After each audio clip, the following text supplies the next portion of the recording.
Tout à fait, c'est exactement ça, avec toute la pression qui va avec en plus.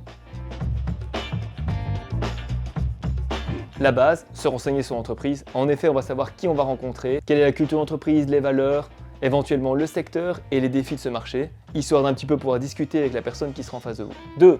Préparer des questions, en effet des questions sur la fonction, c'est des choses qui ne sont pas encore claires, sur l'entreprise, ou éventuellement même sur le parcours d'intégration et les évolutions possibles en interne.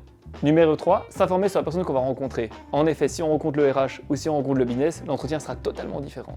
Si on rencontre le business, tu auras beaucoup plus de questions liées à la fonction, des questions techniques. Par contre, si tu rencontres les ressources humaines, ce sera plus des questions liées à ta personnalité ou à ton parcours.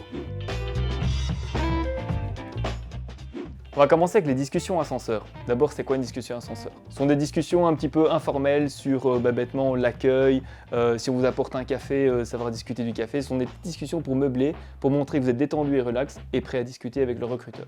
Une bonne idée aussi, c'est de demander l'agenda de l'interview, de l'entretien. En gros, voir un petit peu quels sont les différents points qu'on va aborder pendant l'entretien et du coup être beaucoup plus détendu et relax pour la suite. Le langage corporel, méga important. En effet, l'idée est vraiment de s'asseoir, d'être relax, montrer qu'on est détendu mais quand même sûr de soi, une belle posture, regarder dans les yeux le recruteur et montrer qu'on est convaincant.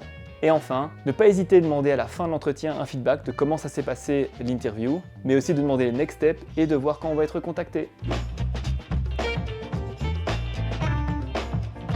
Bah écoute, ce sont toutes les choses qui peuvent arriver dans le processus de recrutement. En effet, on pourrait, bon c'est plus rare, mais on pourrait te demander de faire un cri du lion. C'est juste pour analyser ta réaction et voir un petit peu ton degré d'assertivité. Test de personnalité, juste pour voir un petit peu si tu fit ou non avec l'équipe actuelle.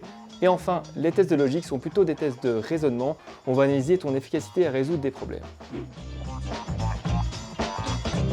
Deux choses à faire intéressantes. Première chose, juste après l'entretien ou maximum le lendemain, t'envoies un petit mail au recruteur, tu lui dis que tu es toujours intéressé et tu le remercies pour l'entretien que vous avez eu. Deuxième chose, si le recruteur t'a dit qu'il te recontactait à une certaine deadline, t'as toujours pas de nouvelles, n'hésite pas à le recontacter. Ça montrera que tu es précis et organisé.